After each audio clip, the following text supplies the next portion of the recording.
just so you don't have to go with no Diddy after you done said some shit. Wow, you know right. Yeah, man.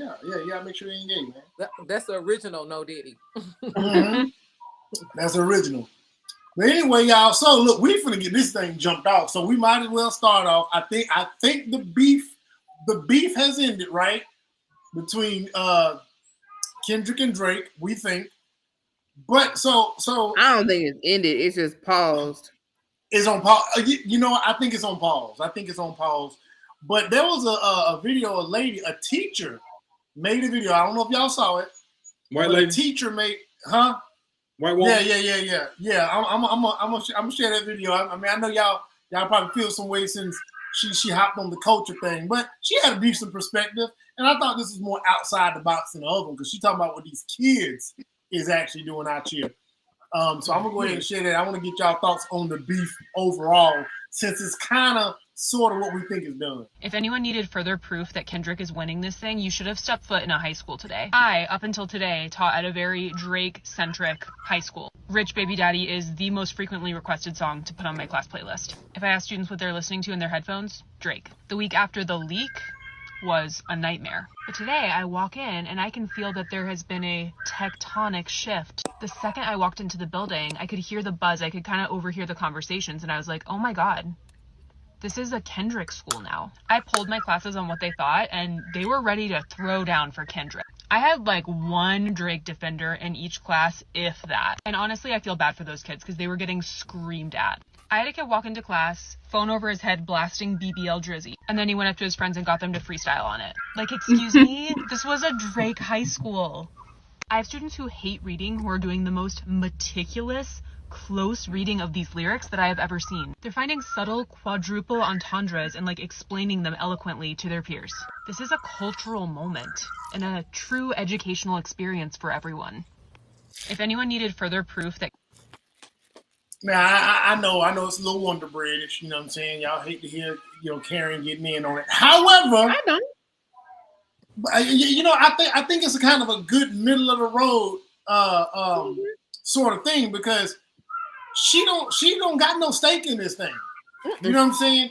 And she can't identify culturally, really, but she can hear that there's been a cultural shift. So, I mean, is that what won the battle? Essentially, the cultural dynamics that Kendrick threw out there, and kind of, I think as many put it, you know what I'm saying? He's been faking it. Is that what won it for Kendrick? I mean, Kendrick freed the slaves, is all I can say. Kendrick freed the slaves? Them little kids. Them kids, man. Cause you just said it. Them kids were Rich Baby Daddy, hands on your name. But now they're sitting and evaluating double and triple entendre. Mm-hmm. That man freed the slave. Man, I think he brought to them something fresh because we're used to that type of complex rhyme schemes, plays on words, metaphors. We're used to, our generation is used to that. Yeah, we evolved to that as we got older. We started getting more into that. Yeah, but these kids were born into the dumbed down version of rap. The mumbles. Right. So that's all they've been hearing. Their whole lives, their whole conscious lives, that's all they've been hearing. So when they heard and it does help that Kendrick only drops every couple of years. Once every couple of years. So he brought something that was fresh to their ears. So now he's giving them something to think about versus just bobbing their heads and then going on to the next track because Drake music goes in one ear and out the other. Don't nobody go back and be like, you heard what Drake said? Only thing they talk about is, man, that beat hard. Because that's what Drake relies on. He relies on a good track. I got a question for you. So do you think that when it came to like kids, do you think the adults that are into the type of rap that Kendrick was doing? Do you think that filtered down to the kids? Because by default, what are they gonna do? What's all the hype? Why are these people talking about how good such and such is doing? You think that had anything to do with it, or do you think it was just that Drake was involved and they had the default to listen to Kendrick?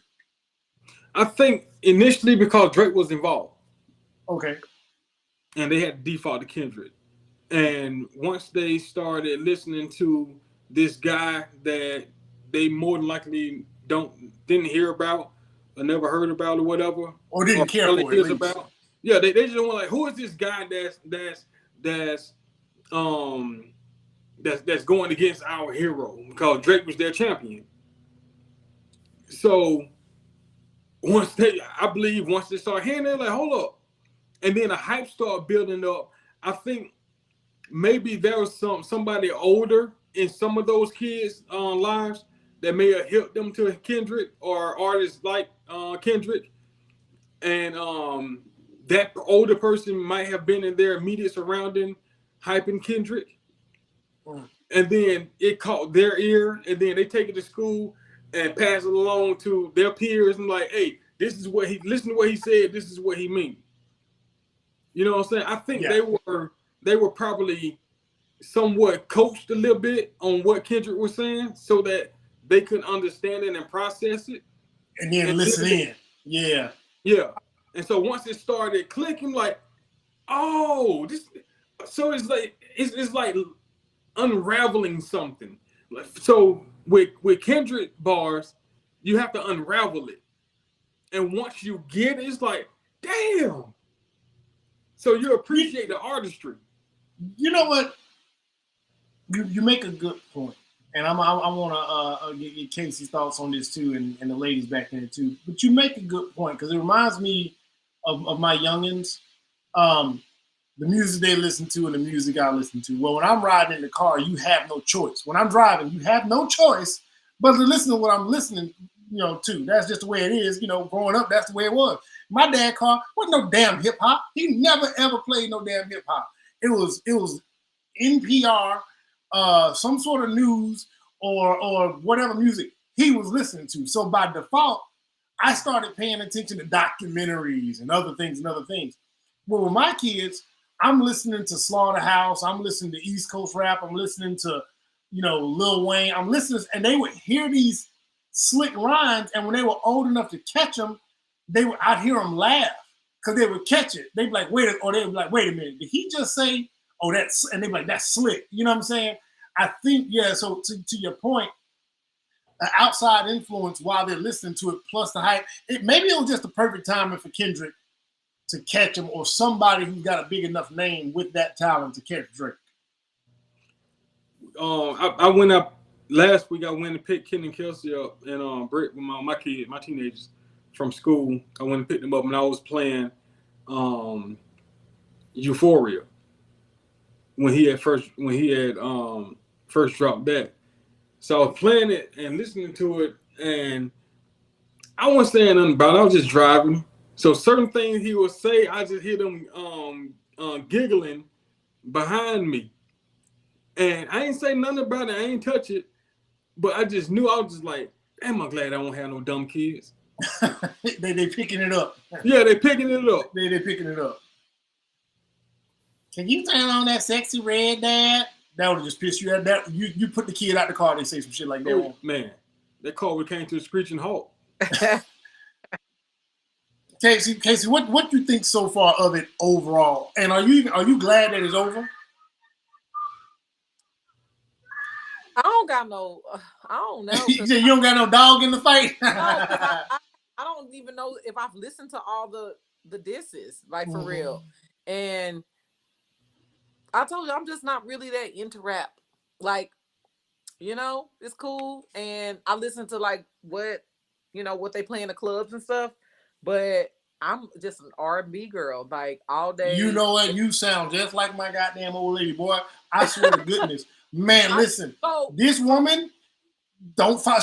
I was playing something in the car the other day, and she made the point. Who was I playing? I was playing somebody, and it was Sue Surf. And I ain't gonna even front. Every other line was a was a gun, a hoe, or something. And she's like, see, this is why I just can't listen to rap. She said every other line, and I just started laughing. I was like, this is a bad example. I said, this is the. I'm like, look, this dude is in prison for murder.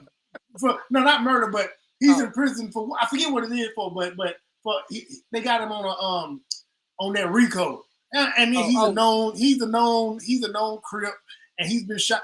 I'm like, so this is a real street dude, and I'm like, but I get it. But so she is all R&B, old school R&B, pop, everything else she knows. But you, yeah, everything. If it's pop, if it's R&B, but she don't know nothing about no rap. I play any rap. I don't. Yes. I can't. I feel like, like our parents, like, who is this? Like, it doesn't sound good. I'm like, cool. I'm not against it. I just have never. I ain't gonna say never. I was in the Dr. Dre and Snoop the Dogg Pound, all that. Those are my first. My dad bought me those CDs back in the night. Other than that, huh? Yeah, cool ass pop. See, my pop wouldn't mind no rap. No, right. None. Other than that, like, I can't think of a rap album that I've bought. It's R&B, and so, like I said, I'm not gonna put my opinion. When people ask me, I'm not saying nothing about nothing. I don't know nothing about what they got going on. May the best man win. All right, no biggie. And I'm gonna say I'm Team Chocolate. How about that? There you go. Team dark skin in this moment. Team dark with her red self sitting back there. Red self, it got an offset. You got an offset, don't you? You know what I'm saying? You need the disparity. I got you. My grandparents are dark skinned, so how about that? That's what I'm talking about. Shout out to the grandparents.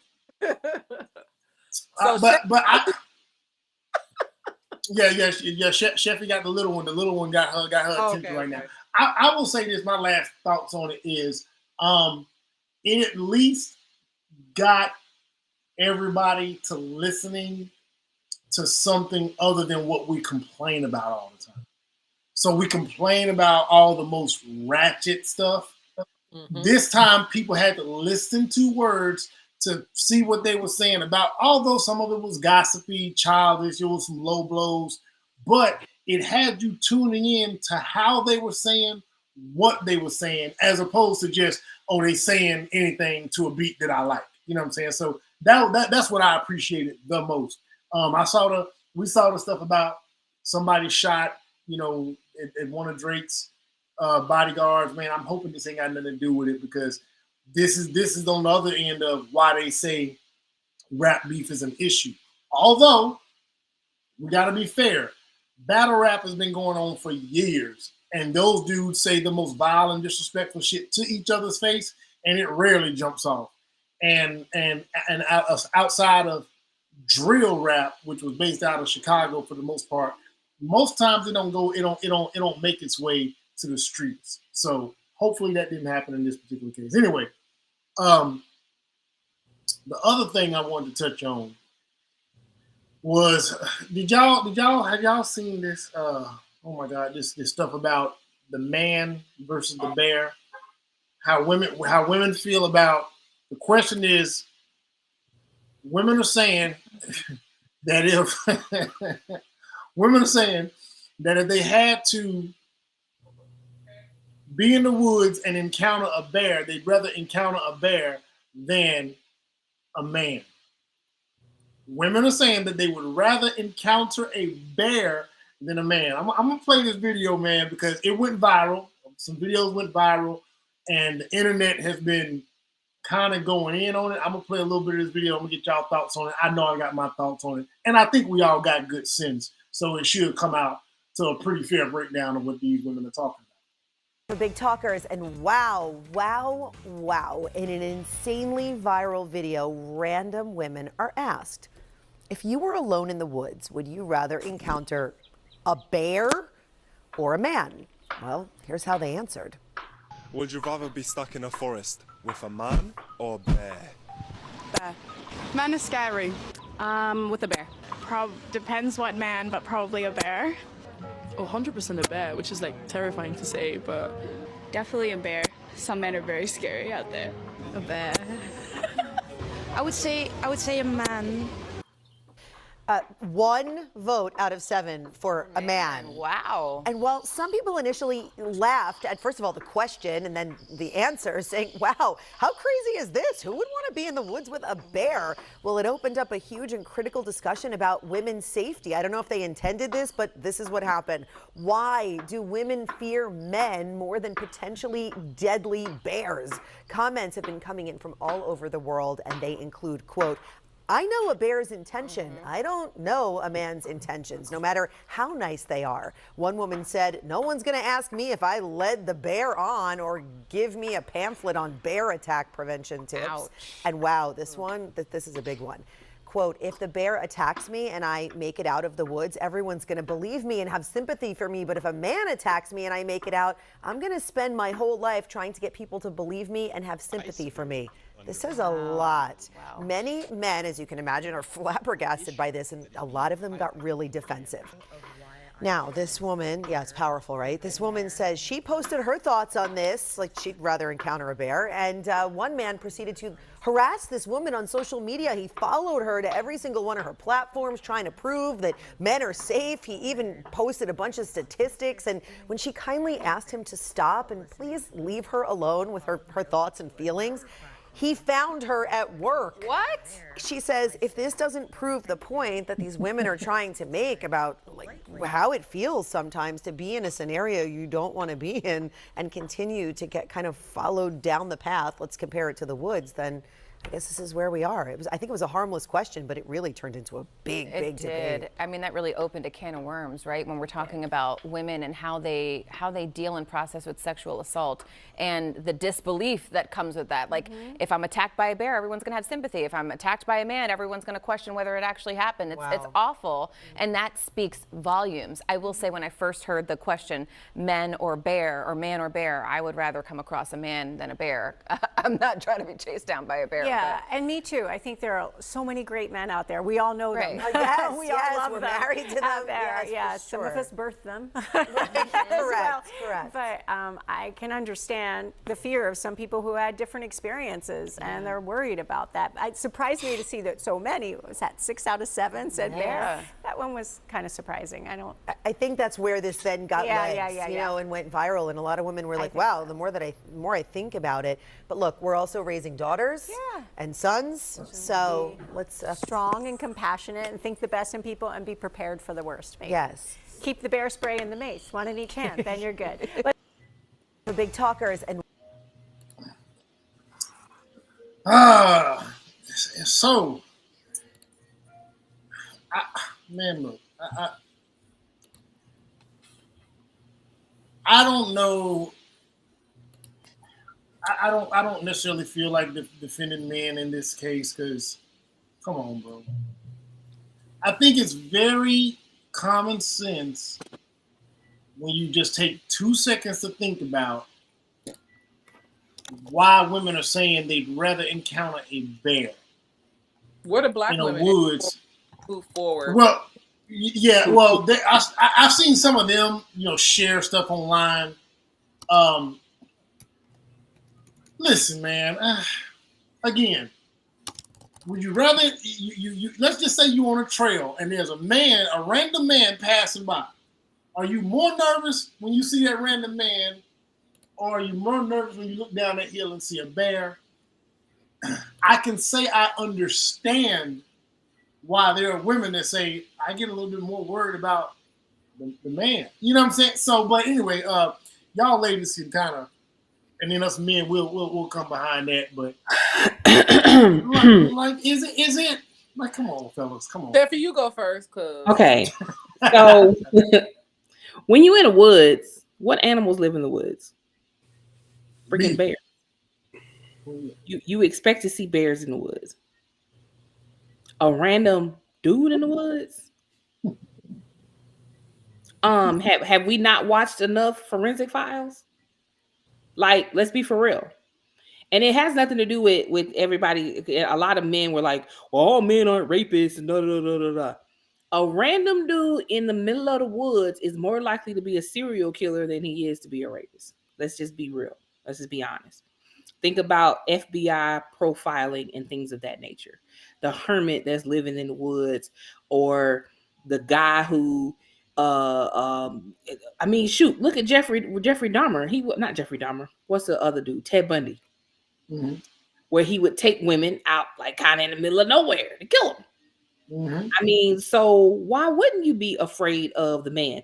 The bear probably ain't gonna bother you if you don't bother him, because the bear is operating more on the instinct of, long as you ain't touching none of mine, I'm probably gonna keep it pushing, because it's not like I'm just gonna attack you because you're here, because this is where I live.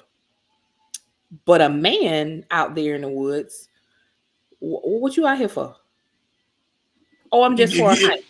Yeah. Like, and I would think if you don't see him, if it ain't a place to hunt, so he ain't got on hunter's clothes.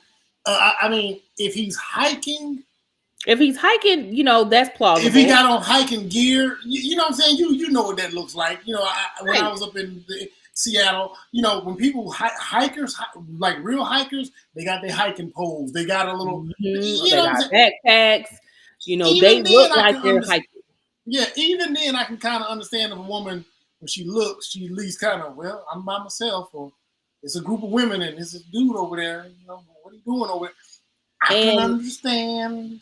And the typical dude that is quote unquote safe recognizes that other people may not feel safe, and they will do things they'll do things like, or they'll wave. They'll wave. They'll body speak language from a distance, but keep their distance. They'll do things like that. Yeah. But the random that's gonna walk up on you, hey, what's your name, kind of thing. I mean, we out here telling each other to go ahead and give the man our phone number and just block them just so we can make it home. And you wonder why we choose the bear? When a girl just got her face blown off because she didn't give a dude her phone number?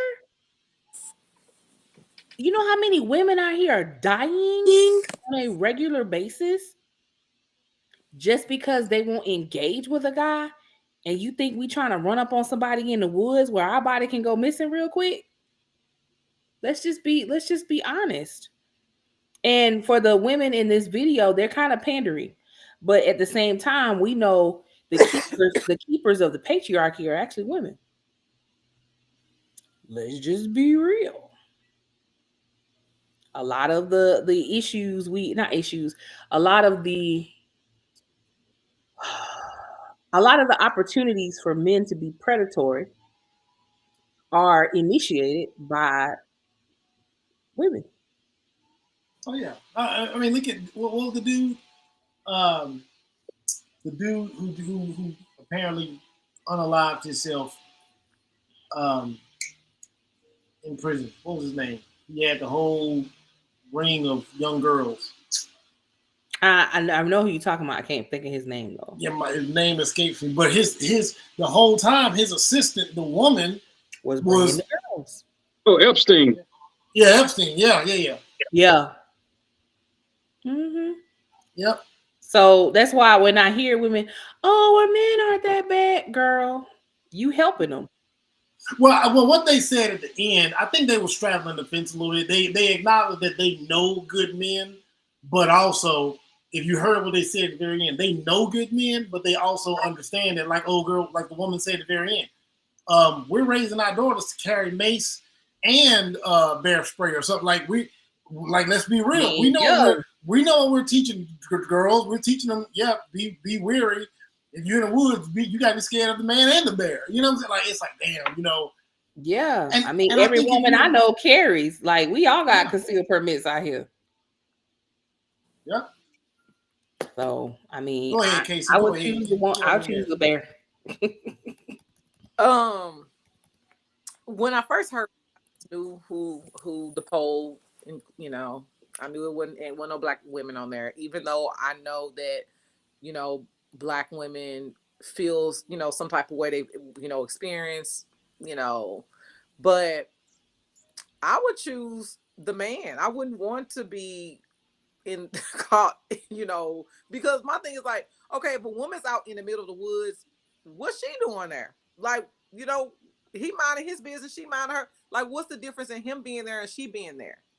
You know, she could be a serial killer too. Like, to be honest, but I mean, we know 9 times out of 10 that might not be the case. But I'm just saying, like, I'm not gonna, even though like you have to have like a healthy fear, you know, for safety.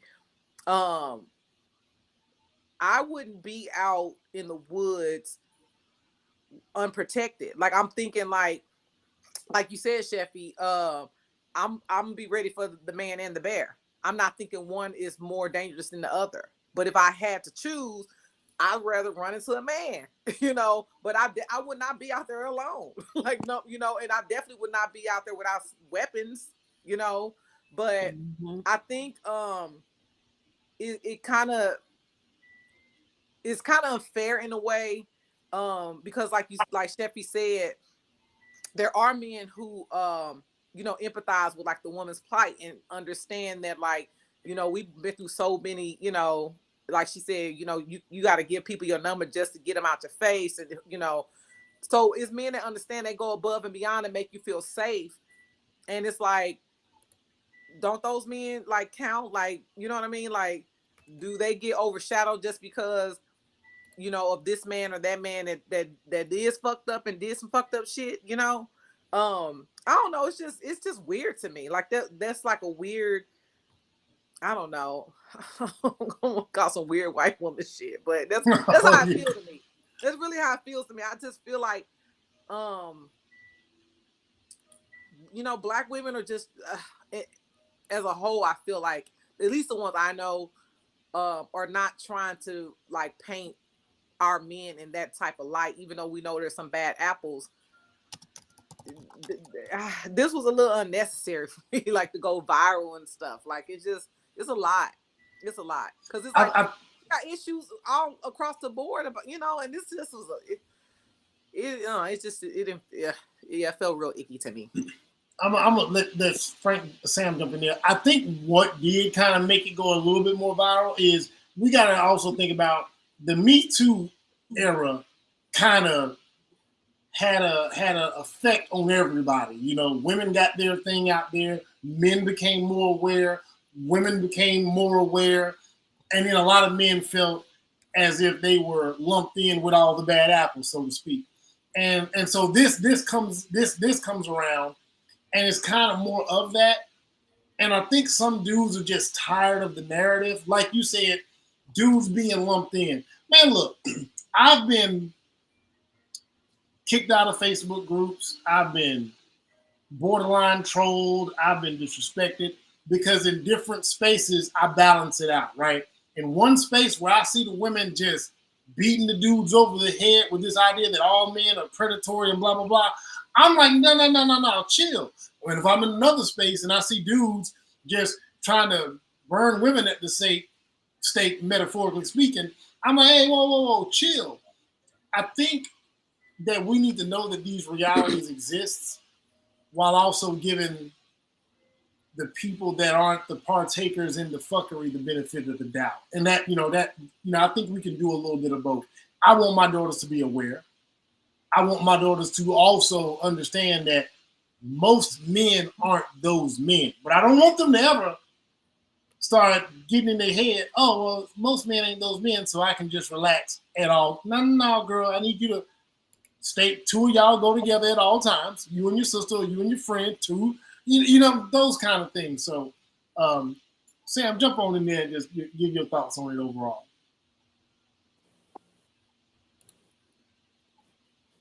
I'm at the side with women on this, based on the history of men. And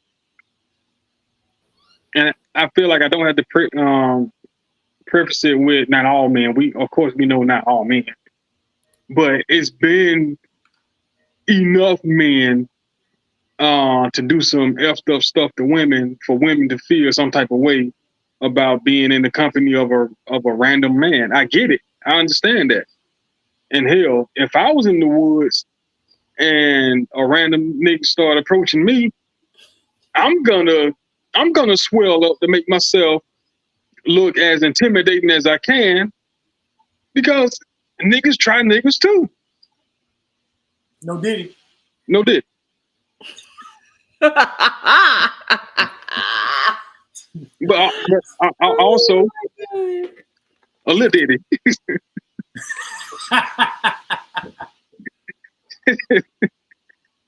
So man, I mean, and so for women, they understand that there's a it's a 50-50 chance that they have to weigh.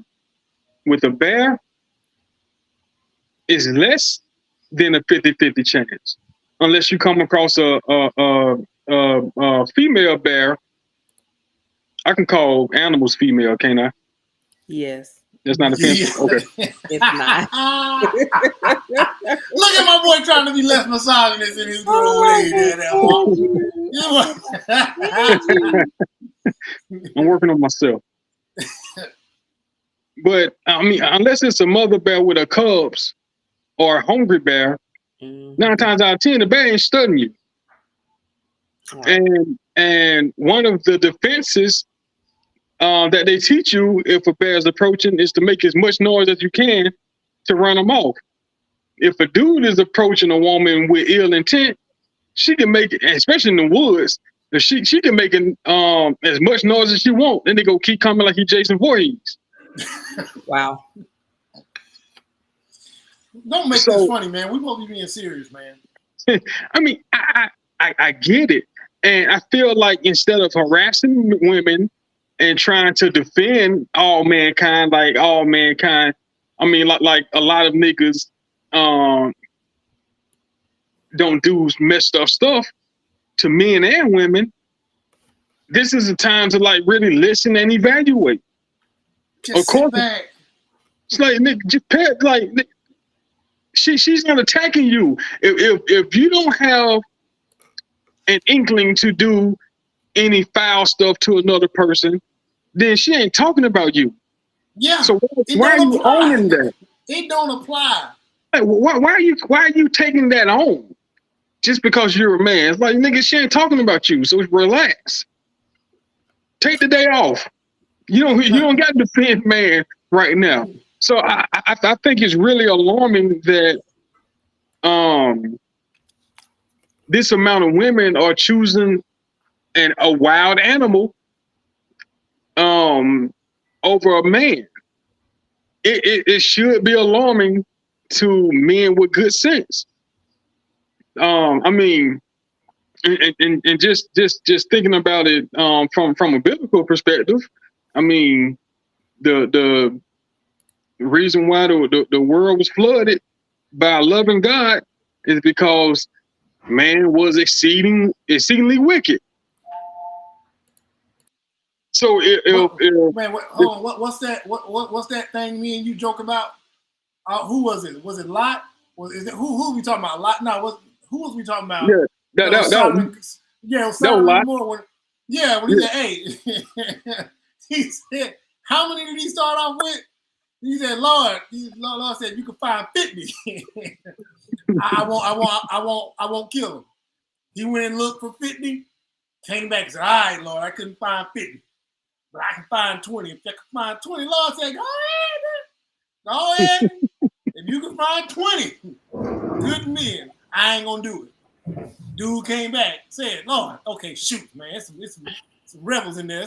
It's some rogue ass niggas in there, Lord. Can I find 5 of them?" Lord said, "Man, bet you can find 5 of them. I'm gonna let them make it." That nigga circled back and said, "Lord, come on, man, just stall them out. If I can find 1, if I can just get 1 up out of there to be decent." Lord said, "If you can find 1, I'm gonna let them make it." And then came back and said, "Lord, man, go ahead and kill all the motherfuckers, man." That nigga worked down. He said, man, Lord said, "I thought you was." He said, "Lord said, I thought you was." He said, "Bro, I can't call it, man. You got it, bro. You got it." But like, what was so? If you look at like the comments from the dudes, yeah, the comments are bad from dudes. Oh my God! Like there was a lot of. Well, I just hope you get killed and that kind of stuff, and it's like, and you wonder why they choosing the bear. Like, what's the point of that? Oh my! No, I'm telling you, a lot of the dudes in the comments were just straight up like, Man, I hope you get harmed. You know what? Kill yourself. All kind of crazy. You know what? This reminds me of. So I'm gonna tell you something that I didn't know this was a thing until until I became an adult for real. You know, the walking in the club, the man, you know, touches the woman in the small of the back, or he tried to slide by close. And I never, it never dawned on me that so many women had experiences with men in clubs where they, excuse me, ma, and they walking back, you know, pelvis to butt or putting their hand on the small of the back. And I've always had a conscious thing when I walk by women, I turn my back to a woman's back. It's nobody taught me that. I just know, oh, I'm gonna walk by, I'm gonna go close. I'm gonna notify, hey, excuse me, ma'am, and I'm turning my back to her back. Now me being who I am, of course that old lady, no, you good. Come on, you trying to toot that thing up on a player. I might have been assaulted in my day. But that aside, I usually notify the ladies and say, hey, I'm coming in, I'm turning my back. So when I realized that, damn, it's that common, and that's when I was like, niggas is creeps out here. You know, it's like, then I started paying more attention. I'm like, damn, dudes is really like, this is how y'all moving. So I get it. And like Sam said, this is a moment where we as men can say, all right, y'all, you know, hey, we get it.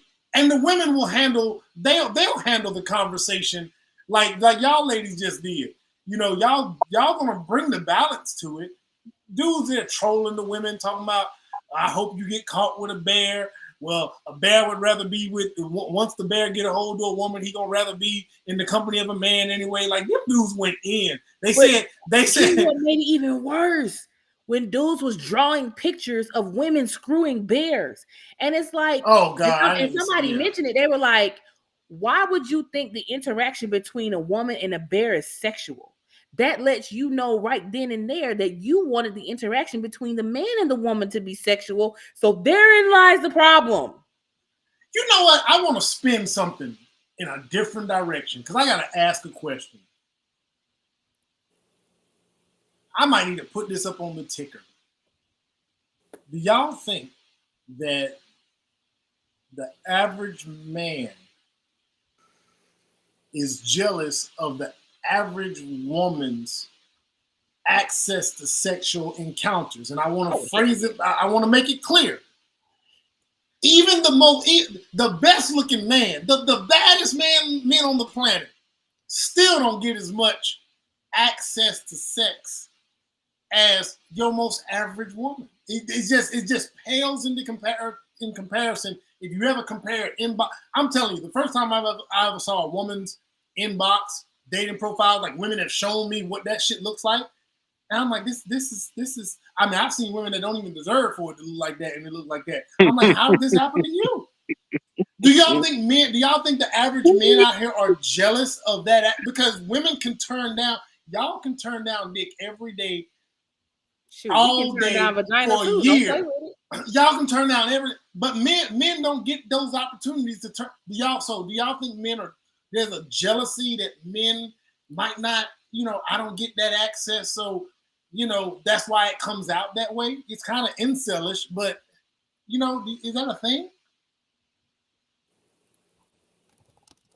I think rejection, but yeah, y'all go ahead. Because that's essentially what it is. It's not even just rejection. It's the lack of just access, the lack of opportunities. I would say, in my experience, I don't know that they're jealous about the access to sex. I think they're jealous about, and maybe jealousy is, you know, a strong word when it comes to that, but like, I think they do kind of envy the fact that because of who we are, we naturally attract, no matter, like you said, on a scale of 1 to 10, even the people you said that didn't deserve their inbox to be full, they still, because she's a woman, you know. Mm-hmm. And so, and then they have to deal with rejection. But I don't know if it's jealousy, but envious, if you want to call, like, say they go hand in hand, but I don't think it's about sex, because men, I don't know that women sleep with more, sleep around more than No, they don't. I'm not saying they sleep around more. Y'all just have more opportunities by default. And men, let me be straight up. I'm gonna say it straight up. If men from the ages of 15 to 25 had the opportunity that women have, shit, we populate the planet overnight. I think we feel the same way about. We feel like women just throwing the panties at y'all. Like I don't. No, see, you know what? And I've always explained this to women. Y'all think that about the men that y'all find attractive, and the men that y'all find attractive for the most part, they're a small group, and even the small. I'm telling you this. Even the smallest group of men that y'all might find to be on the attractive scale, I can put this on my life. Pick whatever man you want that's gonna find him a 10, and he can't be rich now, no celebrity, no rich, just a regular dude that you think might be a 10. Put your inbox to his inbox. It's not even close. I'm talking about the numbers are like goes on about the fact that like men are expected to chase. Like now that it has switched that women do jump in inboxes and they are more, the aggressor. But most women are sitting around waiting on the man to come after them. So of course their inbox is looking a little more, like it's popping then because women, I mean, some women got balls these days, but the average woman is not jumping in a guy's inbox. She waiting to be. She might be sitting liking posts and waiting on him to jump in her inbox, but she ain't. It's indirect. So it's a lot that goes into that. I don't know, but I go ahead, Chef. Go ahead. You want to tag on that? Yeah, I mean, I don't necessarily think it's jealousy of access to sex, so much as I think literally a lot of men today aren't being told no. And aren't used to being told no. They're not used to being told no. Yeah, so as they become adults and now they're being told no, it's like, how dare you tell me no? I'm me. Nigga, don't nobody care. And remember what they were told. That old generation told them, all you had to do is work a decent job and be a good man, work a decent job, make some money, pay some bills. So nobody bothered to have a personality. Yeah. So now that women have money, we're actually able to get our own bank accounts now. We can actually own property now. We can go to school and get degrees. We can choose not to have your baby. Now that women can do all that, I mean, we still can't go get hysterectomies without permission from a husband that don't exist, which sucks still. But, now that women are able to kind of make our own direction, we're like, okay, what else do you have? What else can you bring to the table? And it's like, but this is all I got. Well, brother, that ain't enough. But how dare you tell me no, you fat? How dare you tell me no, you ain't got a good enough job. I could pay I make more money than you. How dare you tell me no, you're a single mom. That's what's out here now. So it's not that they're jealous that we have access to things. They're upset that they have to actually work for it. You know what? Y'all listen, man. I ain't going in front, man. I'm gonna be honest. I'm tapping to my misogyny just a little bit. There's always been a little bit of a joke, a little bit of a thing, like because there's certain levels, like levels of attraction, right? And men have been like, oh, I know she ain't gonna turn me down. And if she do, you're like, hold on, wait a minute. I'm him. How you gonna? You know, you like, and I'm him and you. How, you know what I'm saying? Now, some of that's ego, but the problem is when that shit turns to violence, when it turns to harassment, when it turns to stalking, when it turns to any of that shit. That's when it ain't just your delusion as a man or your ego or your confidence, whatever you want to have. That's when it's what I guess the women are talking about when they got to determine whether they want to deal with a man. I think a lot of these niggas now, and not just now, but it seems like it's on a wider scale now that these niggas feel like they are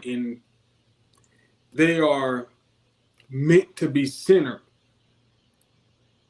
amongst women. You know what I mean? So what I mean by that is, what do you mean? The center of a woman's life. Yeah, it's like a woman's supposed to orbit around him. These. Yeah. What are you talking about? Hold on. Explain this further. Yeah. Explain this a little further. That's how they come off.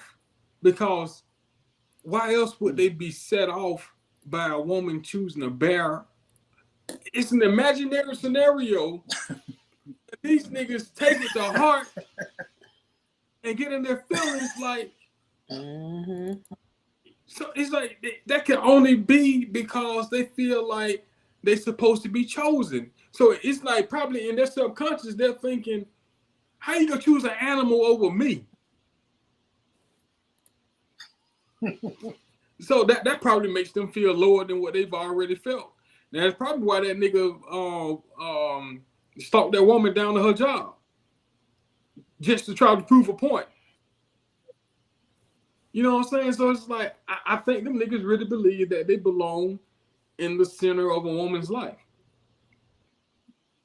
And that's why I always, I honestly gotta say, I think it's a bit of vagina, and I do. I think there are certain dudes that if they woke up with a cooler box tomorrow, they want to turn down a bunch of men, or they want to take on a bunch of men. It's one or the other. But like I've seen dudes respond. Like I've seen women. I've seen that question posed online. If you woke up with a woman, or if you woke up a man, what do you do? And me, I'm like, I got to end it all. I got to go back to sleep till I wake up as a man or something.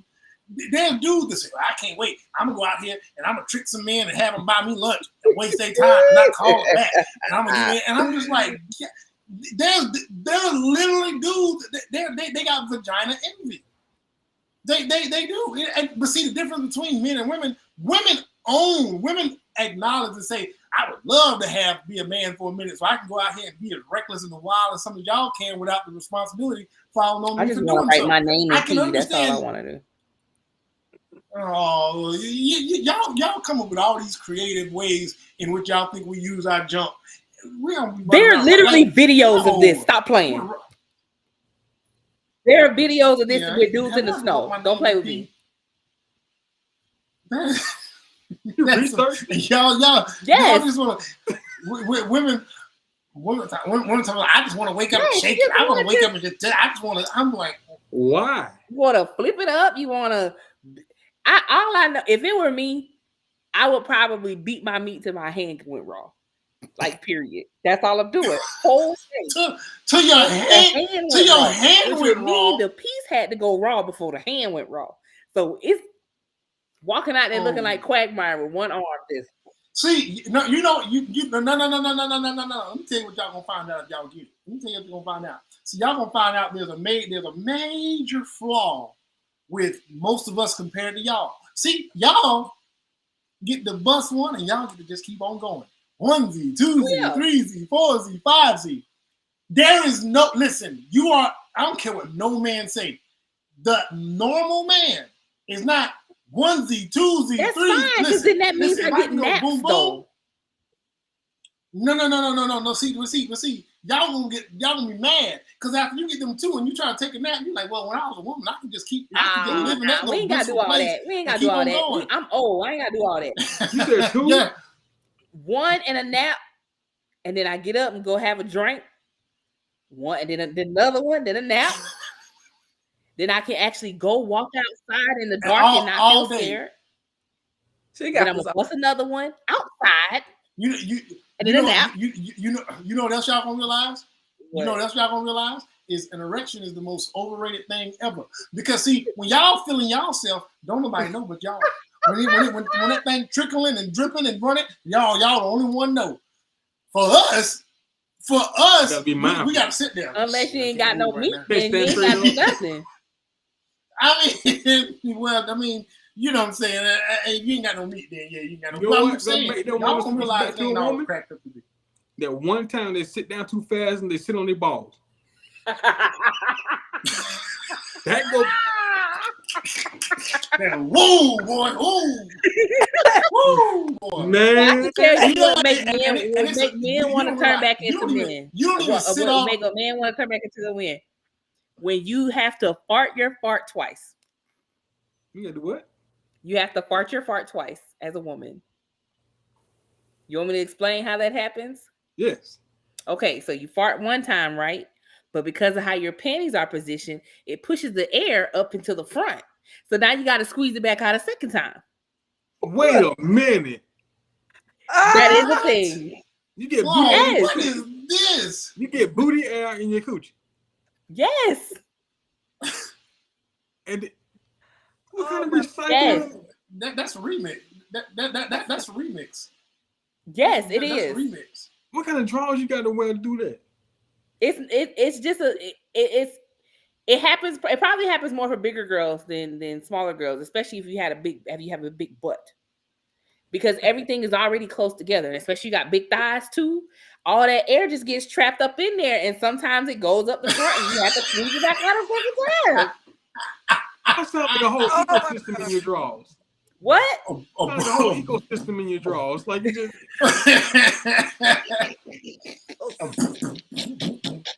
Well, look at her. She doing the airflow. I mean, it happens. It does. And another one. Let it be summertime, and you got big boobs. Oh man, listen now. Look, listen. I have been. Just go on and put towels. Is that time to make my post every time I make a post and say real men? You walk around with extra towel for your lady boobs. So here you go, baby. Just go ahead and take that. It's serious. Just take that. And God forbid when you switch to a woman, you on your period.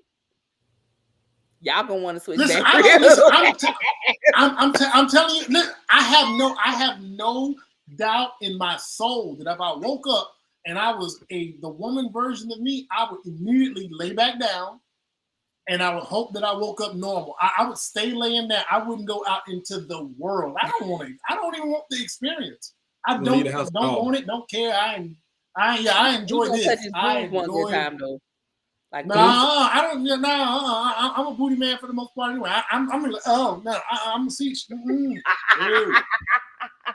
First of all, I'm gonna be mad as hell because I like to lay on the chest. So now I got something squishing. Now I don't like none of that. You can still lay on your chest. I don't need to find out. I don't want to know what it's like to have little sacks of fat right there that's kind of in my weight. I don't like. I don't need none of the accessories that y'all got. Not a single. Just like you sit down and you may sit on your nuts. Sometimes you lay down, you may lay on your boobs. And they fall out your shirt and get caught while you sleep. We always appreciate the boobers and the fill out the little strap. I love so uncomfortable. Horribly uncomfortable. Listen. No, roll over too fast. It's like, wait a minute. Nobody worry about y'all comfort in the moment. We like seeing it. Oh, okay. Man, I'm telling you, man.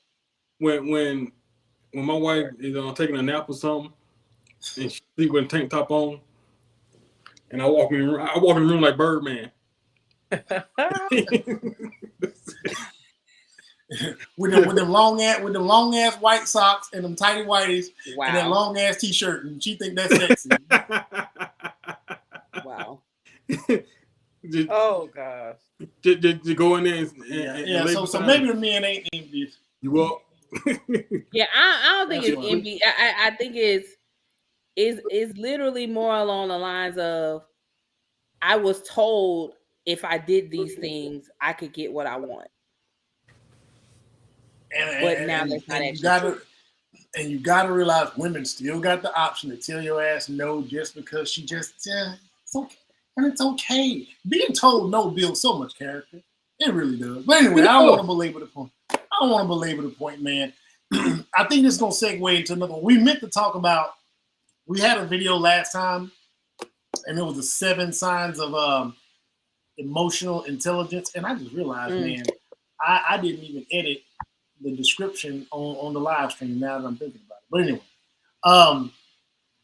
so the 7 signs that a person is emotionally intelligent. I don't think I watched all the video.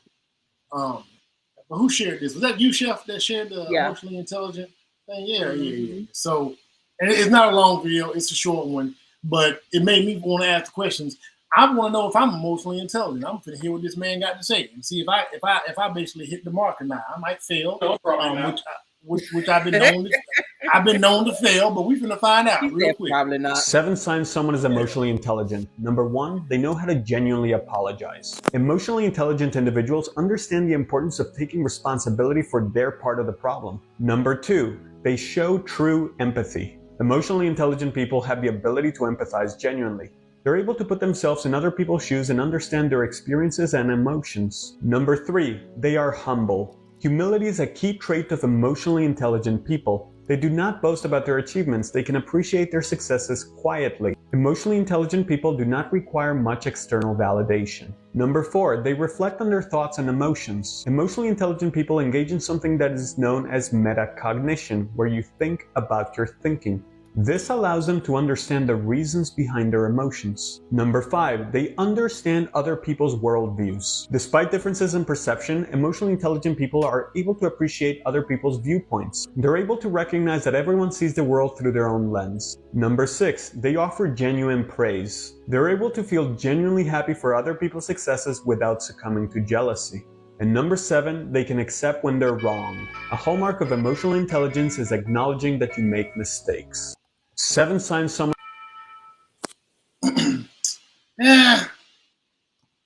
Some of them. I think I got like 5 of them. You know what I'm saying? But y'all go. Do y'all feel that y'all are all emotionally intelligent based on the 7 that they got up here? I think I'm pretty close. I can admit that I'm still trying to figure out how to efficiently process my anger. So my first course of action when I get mad is to shut down, and I still don't understand why and where does it come from? When did it develop? Have I always been this way and just never realized it until I became an adult? So it's a lot of figuring out I got to do that I am still doing to try to get to the root of it. But as far as the empathy and all this stuff, I feel for other people. And it's also situational. You know what I'm saying? So it's not, I don't see an animal in the street and fall apart. It'd be more like, damn, somebody got that nigga. So as far as with people, it's really situational. So I'm wondering now, after hearing these signs, are they supposed to be realized in real time? Or is, you know what I'm saying? Or something that you just, it's each sign develops, maybe not on the spot. Like if my wife is venting to me about me, telling me how she feel, you know what I'm saying? If I fall short somewhere, do I supposed to empathize with how she's feeling right then and there? Or, what usually becomes the first action is to stand in a defensive posture because I may not like what I'm hearing. You know what I'm saying? Yeah. But afterwards, after I get over myself and think about what she's saying, now I realize, yeah, she got a point. So does that make me emotionally intelligent? Because in the time of her expressing her displeasure with something that I've done, I'm defensive. But afterwards, after I get over myself and I think and I evaluate what she said, and then I realized, her feelings are valid. Does that make me emotionally intelligent, or does my first course of action, being defensive, cancel that out? What makes you emotionally intelligent is the fact that you can recognize the issue and apply whatever you've learned to attack the problem. The people who are not emotionally intelligent don't know what to do, and they don't fix the issue.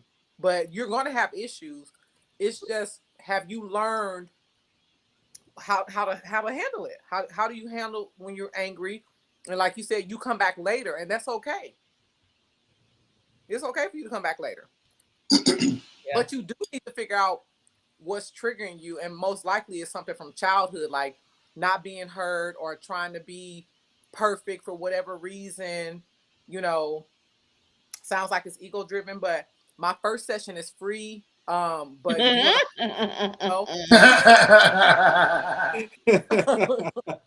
you we can figure this out. I want you to be the best you. I can say, man, I might be aware of all of those, but man, I pick and choose where I'm going to apply a lot of them. So it's situational for me in almost all of them. And empathy,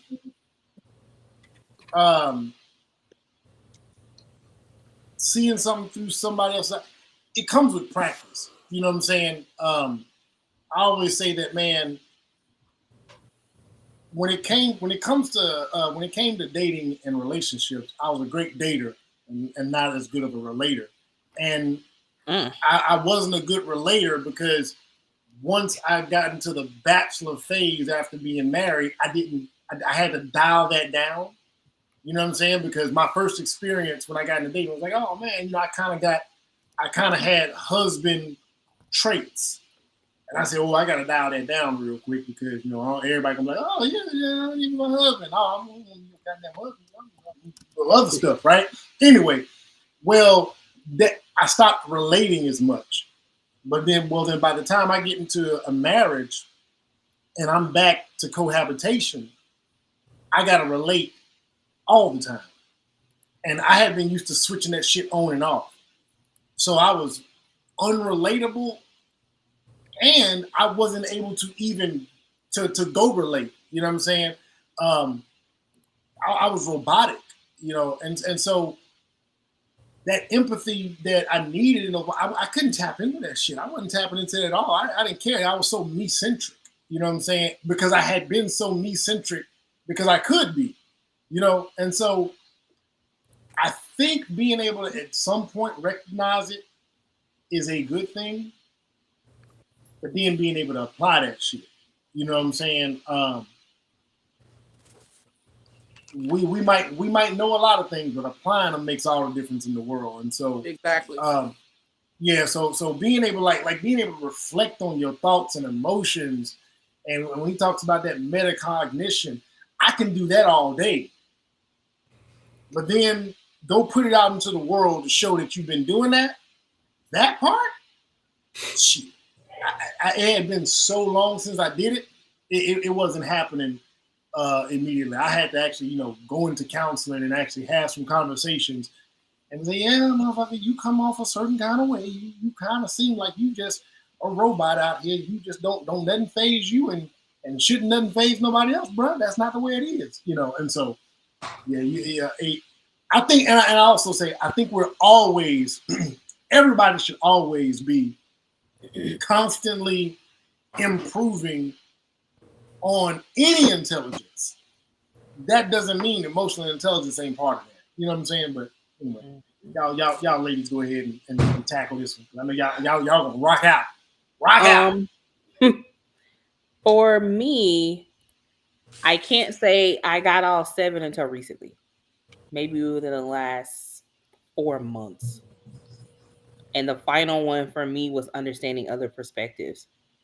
Because I had been working on this kind of thing for a while, been doing shadow work on it, because coming off, and this started when I was at the tail end of my marriage. and I just wanted a better marriage.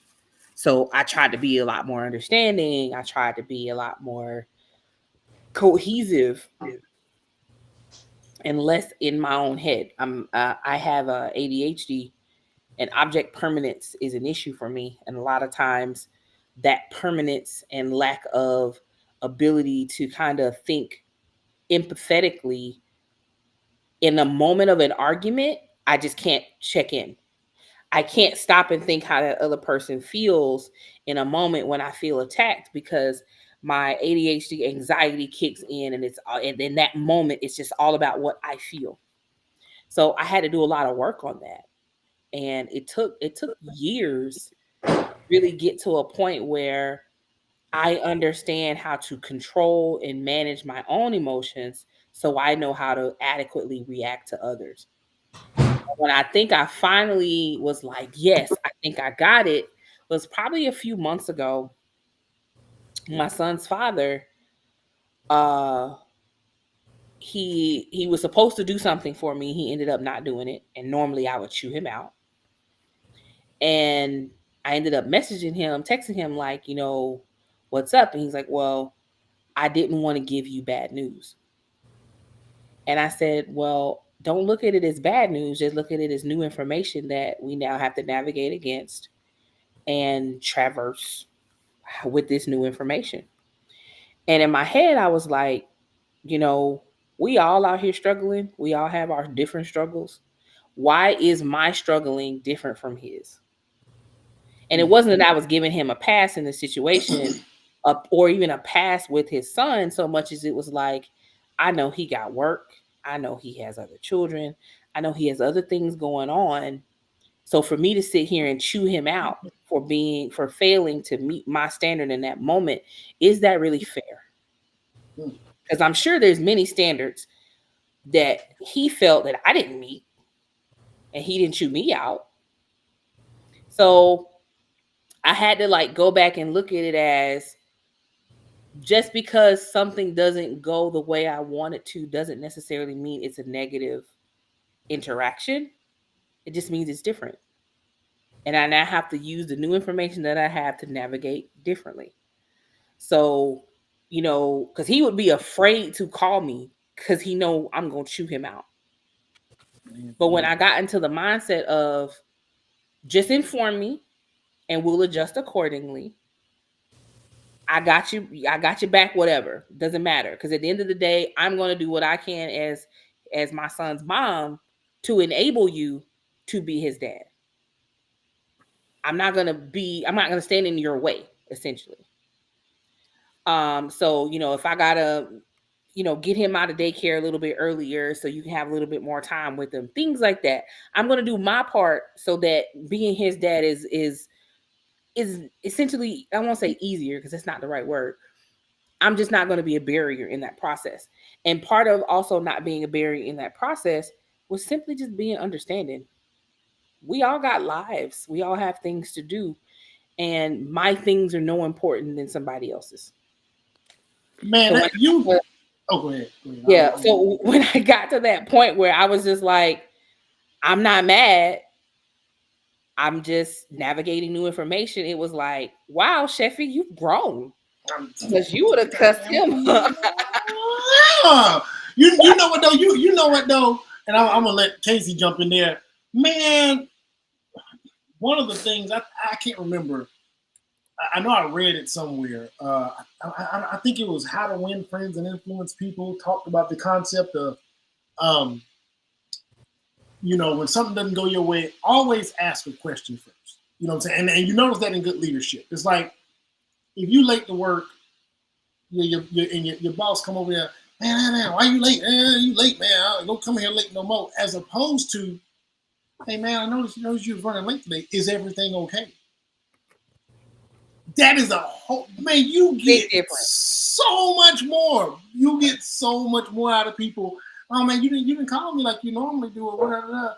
Everything all right with you? Yep. Man, you get so much further. Oh, so you ain't speaking today. And motherfuckers like that. So yeah, man. That's a big one right there, because again, we can be so me-centric. But anyway, yeah, man, think Sheffield over there getting the man a break a little bit. You know what I'm saying? I mean, now he calls and like if something changes, he will pick up the phone. He'll front load it. Yeah. Hey, here's what's happening. I just want to keep you informed. You know what? I appreciate the information. We'll make adjustments as we need to. And everything has been like we've had one argument in maybe 4 months. That's the first. I was chewing that man out for about a good year. Go ahead, Casey. Your emotional intelligence, girl. Come on, Guru. Give us some. Well, of course, I'm more emotionally intelligent, nigga. I'm perfect. Question next. Goddamn. Yeah. No, but I would say, like, for me, I'm emotionally driven. So I would say for the most part, I had the stuff in check throughout life, but the stuff that I didn't have in check would show up in, of course, in relationships, areas that I need to work on. Like, say, for instance, like what Frank said, shutting down. That was one of my things, but I had to figure out, like, okay, that's unhealthy. Like, you need to be able to take in information and speak your piece, because, why are you shutting down? But it's like, I'm feeling like I'm not heard, or I feel like I don't respond well to elevated voices, so, but you need to communicate that, you know what I mean? And then, like, say, for instance, if I created something, amongst a friend or whoever that it just didn't sit well in my spirit, my ego would be like, fuck that, I ain't apologizing. The mature me pick up the phone, shoot a text, what I did was not, whatever, and I apologize, but you couldn't get me to apologize for nothing, ever in this world, you know what I mean? And so I feel like emotional intelligence is all about, like you said, Manuel, you got the tools, but you don't always apply it. So I would say you get an F in class, but the rest of us, we get A pluses, because we recognize and we recognize and use the tools. And the thing is, if you don't apply, the issues are going to keep, arising, whether it be with your partner or your children or at work, until you get it right. It's not going to go away. It's going to show up in different relationships that you have in life until you get it right. And then the thing is, as soon as you think you got it right, you're going to get tested. God going to be like, okay, you think you got this? Well, how about now? Throw something at you? How about now? Now what you going to do? Let me see if you really got this. So you're never not evolving with your like you said, all across the board when it comes to intelligence, so we're never perfect, but it's just like, do you apply? Do you do the work? And so you can't beat yourself up if you make a mistake, if you come back and fix that, and some people don't recognize, like Frank, people shut down or get angry, get mad, and they think, okay, that's just, it is what it is. Like, no, that's not healthy. That's not okay. Would you want your children behaving that way? So, right. But the fact that you recognize it, some people do not recognize that these are unhealthy ways to express or not express yourself. And then that stuff, you stored it in your body, and you wonder why your back hurt, your shoulders tight, and you can't sleep at night, and all that stuff. So you gotta, get it. But anyway, like I said, I'm perfect when it comes to that. So no. But you know what? I give you another one, Manuel. When I learned how to apologize as a woman, this is a big one. As a woman, I remember probably the first time I did it, because I was apologizing via text to my son's dad. And I started out, I'm sorry you felt that way. And I said, no, that ain't right. I'm sorry that the words I said made you feel that way.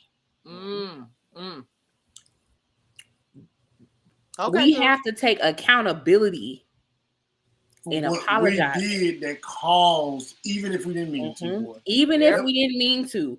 Because no, I didn't intentionally say something to set him off, because there are times I have, and I'll willingly admit, boy, yeah, I said it to set you off.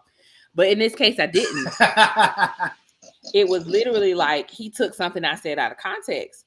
And I said, perhaps I used the wrong choice of words and delivered that wrong. I apologize for how my words made you feel.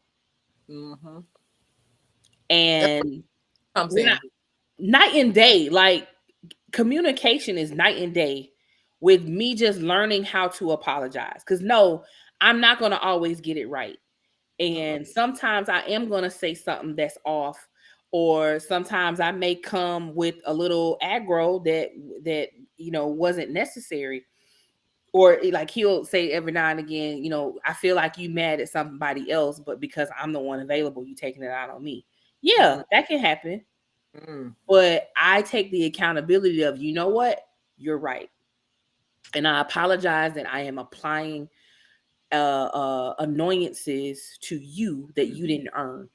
So I'm sorry for my words, and I hope you forgive me. I would ask for some grace, like literally humbling myself in an apology.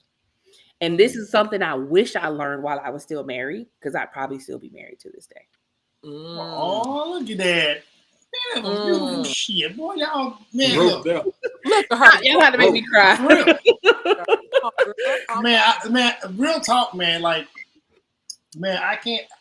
I remember, Frank, Sam says this all the time, boy, being married was like walking around with a mirror all the time. Your blind spots, they gonna show up. You know what I'm saying? And that's why I gave the difference in dating and relating, because in dating I knew, but I didn't have. I could turn that switch on when I'm entertained and I'm in company. Oh yeah. Then turn it off. Okay, you know what I'm saying? That's over with. But when that thing had to stay on regular, it was like a muscle that hadn't been used in so damn long. So now I gotta always use it. And then ego can get in the way. So many things can get in the way of actually getting out there, saying the right thing at the right time. Not because it's just the right thing to say, but you actually feel that, oh shit, you know what I'm saying? Like I remember an ex told me one time, because I had something going on with somebody. I can't remember. He said, well, why don't you just smooth talk? Just do that shit you do. I'm like, hold on, what is that? You know what you do. You know how to talk. You know how to. Yeah, exactly. And I said, that sounds so bad. That sounds so manipulative. She's like, I'm like, no, I don't want to do that. I want to genuinely be in the space and genuinely, because if it's game, the means, the you know what I'm saying, the ends justify the means. But real talk, because you can't keep up game. You can't. You gonna burn out. You can't keep faking it. You know what I'm saying? So either you need to develop that shit for real, or it's gonna show up later on like, oh, you just full of shit. That you were not that guy. You know what I'm saying? So right. Yeah, man. Emotional intelligence, and some people, and there's a lot of people that think emotional intelligence ain't no thing. I'm like, okay, I won't argue with people that don't believe that emotional intelligence is a real thing. There's people that really don't believe it's a real thing. But I don't argue. They would have chose the bear. They would have not chosen the bear. But we all perfect. We all perfect 7-figure emotionally intelligent souls on here, and everybody aspires to be like Casey. So that's what I'm saying. We tracking out this bit. First session is free. Y'all get the family and friends discount though. That's what I'm talking about. There we go. That's what's up. Yeah. I'm gonna go back to this episode, chop this segment up, and start selling it anyway. And if you need rights to it or something, that's cool. You know what I'm saying? I just chop this shit up and sell it. Anyway, so look, we got another segment. We're gonna talk a little bit about financial literacy. I heard some of this video, and my goodness, this shit is funny and it is sad.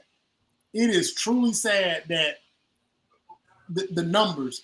I didn't know that this stuff existed out here like this. It was new to me. These car notes that I saw.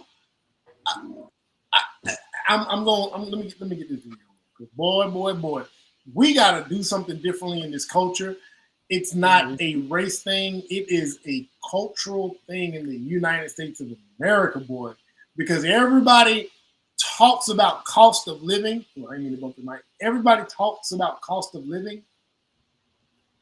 I think we need to really talk about what we consume and how that changes the dynamic of cost of living. Anyway, this is ruining his family tree. He doesn't even know it. He thinks he's gotten a good deal. He's so excited. He's sharing it on social media. One person purchased a 2023 Tahoe with a $2 $3,550 a month payment on an 84-month term.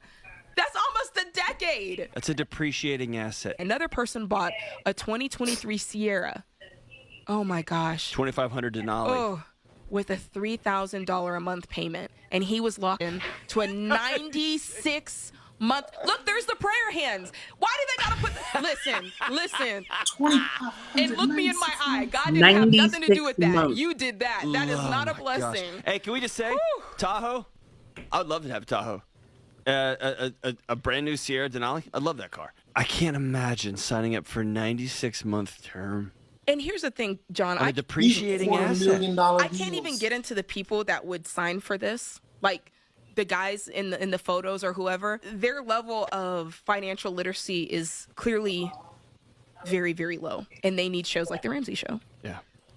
But whoever sold them this, I have questions about your integrity and who you are as a person. And you need King Coleman because you are not doing work that matters. You're doing work that causes pain. I mean, this is horrible. Just because you can get something doesn't mean you should get it. That's really the lesson here. Just because you can get it doesn't mean it's good. Doesn't mean it was a blessing. It makes me think of that verse. And all you're getting, get understanding and get wisdom. This is not wise. And just going out to get things because you can get it, because you can purchase. And on the other side, just making the sale because you can make it and because they're willing to sign. Each of those, there's responsibility on both sides of that scale. The consumer has a responsibility and the person selling on the other end has a responsibility to society to do better.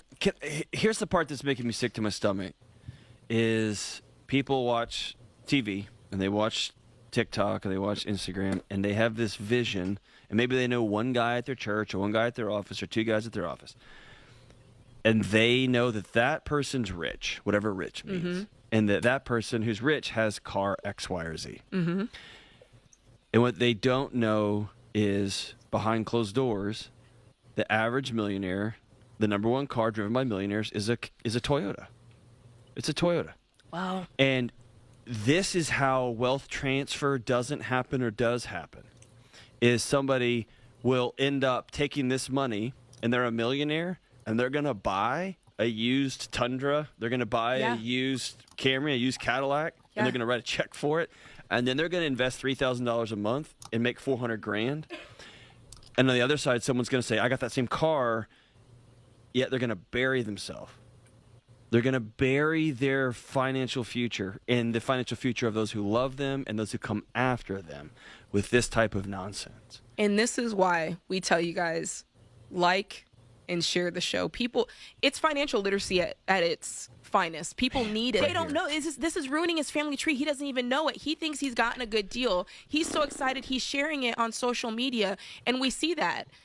People need to know this information. Like and share the show so that people can get what we're teaching, which is knowledge. And we all know that knowledge is power. This is real. Man. I did the math. I'm not the best at math. I'm not, my math don't math up in the top, so I use a calculator. And these deals are $250,000 deals. Bro, man. $3,000 a month for a car. Look, see, this is what pisses me off about stuff like this. See, this is why everybody's running around telling everybody you need to be making $125,000 a year in order to live comfortably. No, you don't. Like, I wish people would stop lying to the public. These numbers that are put out there where it says to live here, to be here, to do this, you need to make this, is not based on what a frugal, sensical, budgeting person would do. It's based on what they see you fools doing as consumers, assuming that you're going to continue to do that, and they look at the numbers. So they look at the average household, what their mortgage or the rent is, how many vehicles they have, what the car notes are, because this is all information. They put that in the machine, it comes out and spits, and it says, well, looks like the average motherfucker needs to make this. Because y'all want to look like what y'all think financial stability, freedom, or rich is. That is crazy. I don't know what I would do if there was car notes in my household eating up $1,000, let alone $2,500. That's nuts to me. But hey, y'all grab this thing. Boy.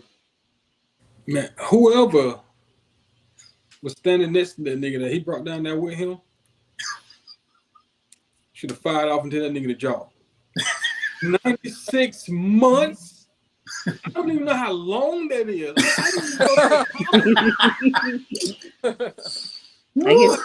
Like they don't cut that up in 8 years. 8 years. 8 years. This nigga paying $3,000 a month for 8 years? Mm-hmm. Wow. Nigga. What kind of car? A Tahoe. Oh, hell no. $288,000. Does it fly? But shit, for real. Child, does it come pick me up? That thing need to suck and fuck and put me to sleep. It needs to do all of it. Everything. That's so unrealistic. Yeah. It's so like, why were you at the table like, yeah, that'll work? Let me see what the sticker price on the Tahoe is. I've been in a place to where I desperately needed a car, and I was halfway listening to the dude while he was going over all the paperwork and all that stuff. I just needed a car.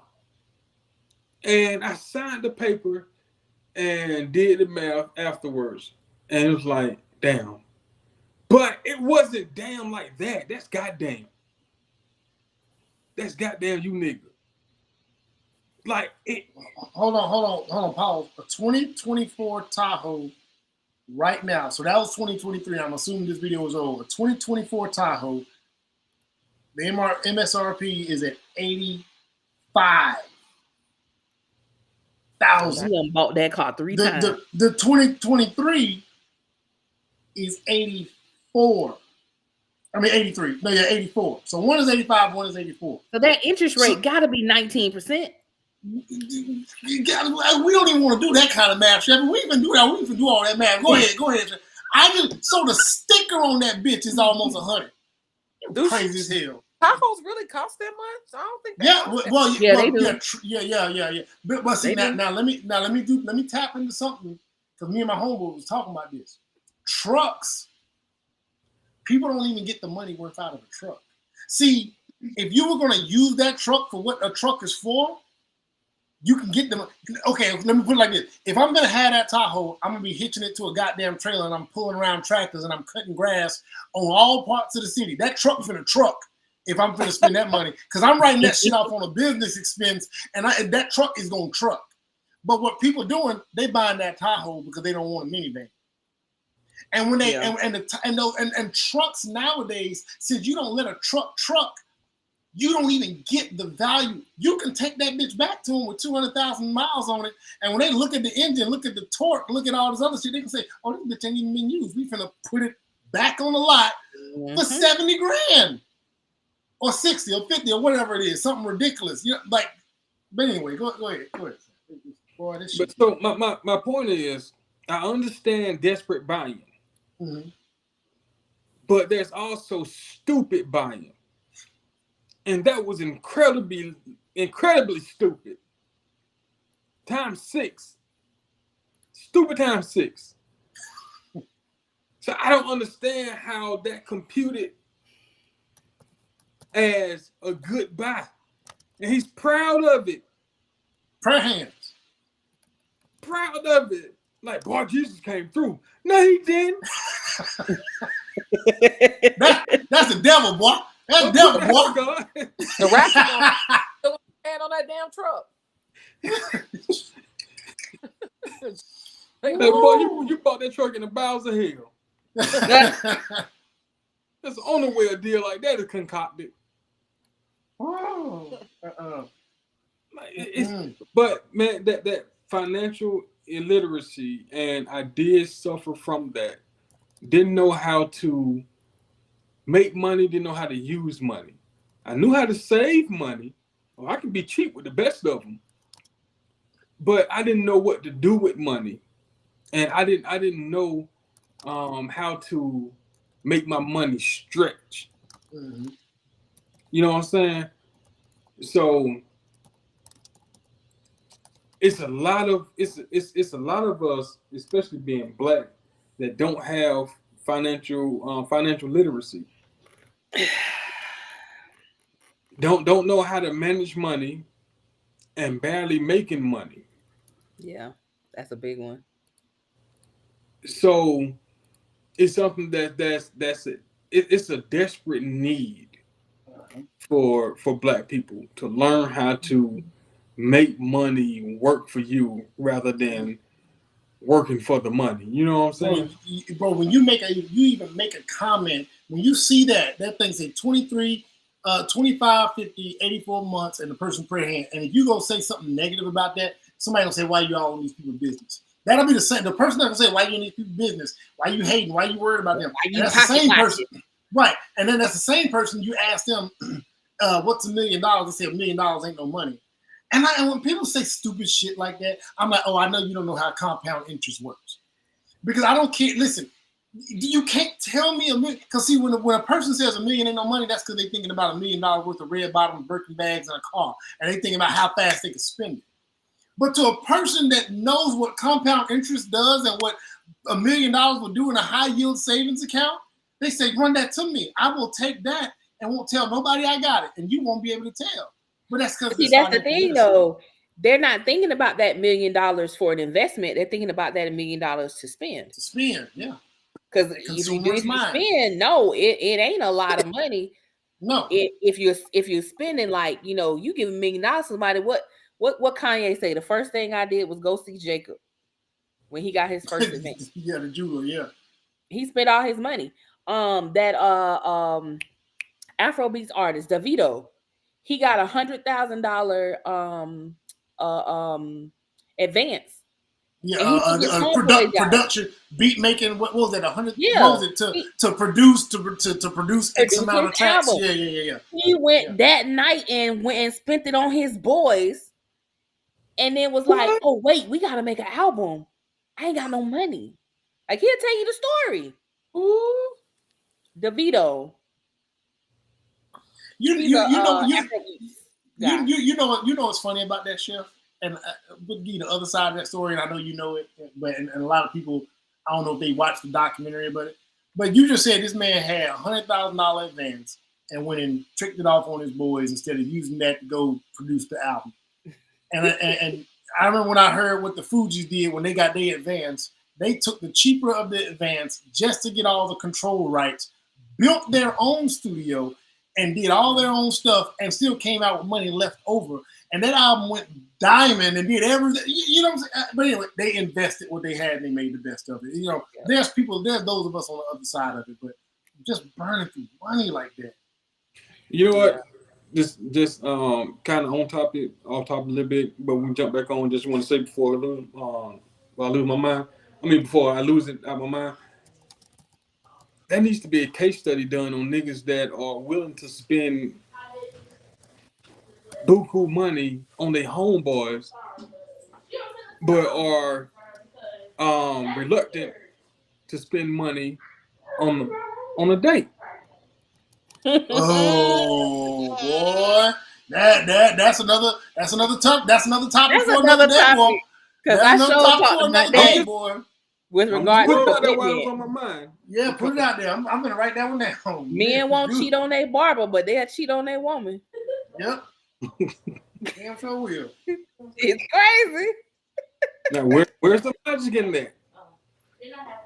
Where's the logic? Yep. We're so logical.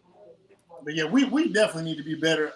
But I think this country, there's so much commercialism. There's so much tied to looking like you got it. And it's not just black people. It's an American thing, man. It's a United States of America thing. Consuming is like, I guarantee that's part of this GSD, it's GDP. How much these motherfuckers gonna consume? This is why singledom. I always say, man, this single mindset that a lot of men and women have it. They act like it's just women that are independent. I want to be single independent. There's dudes out here talking about some MGTOW men going their own way, all other shit. It's a thing too. But the world wins when it's a bunch of single people out here trying to figure it out. Because instead of combining incomes and living under one roof, everybody's in different houses, spending money, consuming as independent. So it only contributes to the consumerism of the country. But Casey, go ahead and give us your thoughts on these fools and their damn money. Niggas is stupid. But, y'all right. I mean, I agree with y'all. Like, you got to get your money up, and you got to be smart with it, and you got to think long haul and the generations after you. Like we spoke about before, what you do now is going to affect your children and their children and their children, or not, in a positive or negative way. You know what I mean? You gonna leave them, scratching and surviving, or you gonna leave them in a better off place. Like, what you trying to do? And so, like you said, people trying to keep up with what it looks like to be wealthy, but you're not there. You can't live in that space. You're not there. When you get there, do what you want to do with your money. But like most people, I know with money, they're investing and they're thinking long term and long haul. And like when COVID happened, people was losing their minds because they ain't have no money. Like how I'm gonna pay my rent, my car note, this and that, and this, and But the smart people had rent for a year, or car note paid off, or a couple of months at least, or they had some reserve credit cards that they hadn't touched. Exactly. So it didn't affect everybody the same way, because some people, they didn't know COVID was happening, but they knew to plan for something like, if you get knocked on your ass, But anyway, I totally agree that we should be doing better. And that one thing my sister has always said, that she wished that in high school that they, offered these classes. I think they had money matters or something like that, but that they taught the kids more financial literacy, because they get flung out there and they just trying to keep up with the Joneses, and they don't know what the Joneses is really doing behind the scenes, for real. So I don't know. We just got to do better with our people and our children. I saw a post the other day, and a dude made this comment, which is why I didn't share it, because it was a damn dude. He was embarrassing us out here. He said women going on $1,000 trips and they're wearing Shein clothes. Absolutely. Wait, huh? And I said, wait, are you trying to make a dig? I said, so what she need to do? Go on $1,000 trips and have on red bottoms and Birkins and like, you fucking idiot. She's paying for an experience that she's gonna remember forever. And you mad because she showed up in Shein? Does she look good with the shit on or not? I don't give a damn if you got on a pillowcase as long as you wear it, right? Who cares? I would put a $4 dress on a flight in a heartbeat. So when a man wrote that was embarrassing, which is why I didn't share it, because it goes against the narrative that men actually believe in that nonsense, and I believe he's one of them diddlers. So he got to be a diddler talking that kind of shit. Because we don't give a damn about that. Does that shit look good on you or not? Did the boob fall out? Did the boob fall out of the Dawn tank top or not? That's what we concerned about. We ain't concerned about it this damn Shein. We ain't concerned about it the Birkin or none of these other names. We just want to see what we like to see anyway. How you know this? Like, when you looking at the labels, like what? You like, don't. No, they do. It's some. Now these new dudes, these younger dudes, they do that. They do look at labels and stuff about what's got on. Like what's the thing they're doing now, where they popping the balloons, and when the woman, like that lady who was stacked. I mean, she was built nice, and they were like, well, her fit ain't right. That's why I couldn't date her. Yeah. What? You talking about her shoes? Yeah, like her. Talking about, I would expect you to have better shoes. When did men start paying attention to what we wear anyway? Listen, do you look good? I just need you to look good at a glance. Just look good at a glance. You look good at a glance. I don't care what brand it is. I don't care. I don't give a damn if the belt is from Kmart, Walmart, if you borrowed it from somebody, if you thrifted it. Does that shit hang on right? I would be more impressed if she did bargain shop and put it together and it look expensive. Even if it don't look expensive, if she put something, if she bargain shopping and put something together, and it's fly. Cause it's gonna be original. Cause it's gonna be original by default. Because she would have got that shit off of a rack somewhere. You can't go get it out the store. You can't get it offline. You know what I'm saying? So that's even more of an up. So she's not supposed to travel because her wardrobe ain't on point. Yeah. She can't go on. Yeah, she can't go on a trip where she spend $10,000 if she ain't wearing $10,000. But remember what I told you about me working for Plano ISD and these people coming in with their hair uncombed, shoes ran over, but they in Africa in December and Europe in January, like big. And if you pull up to their house, gated community, like they not worried about what they wearing. They worried about the experience, and really, yeah, that's crazy. Yeah, them people put that money in their crib. They put that money on them trips, and they got something in that account in case shit go left. We really man. It's bad, man. It's bad. I mean, but these kind of conversations are happening in plenty of places aside from the best conversations. So it leads me to believe that at some point, people are going to kind of shake it. I don't know what the majority will look like in the future, but man, like we gotta do better than that. Anyway. Now it's time for the ladies to have the best time ever, and Frank, we gotta suffer through it. Is the Met Gala? We did the Met Gala last year. We gotta do it. We gotta do it this year, brother. Man, y'all better start sleeping on the Met Gala. It be some fits out there, man. Don't be crying. Don't be crying. Last year, it was us and it was us and who else was on here with us when we did it last year? Desi. Well, no, Desi wasn't here. It was just. It ended up being just you because Frank dropped. Yeah. Frank ran. Frank ran off. Frank ran off the set. So we finna do the Met Gala, man. We finna look at these outfits, man, and me and Sam, we gonna cringe. You know what I'm saying? It is what it is, and y'all ladies, y'all get to watch us cringe, and maybe we'll see something we like, and we just gonna let it rock on out. And it's 10 minutes of it too. 10 minutes of Met Gala. Strutting. No, man. Yeah. You know what I'm saying?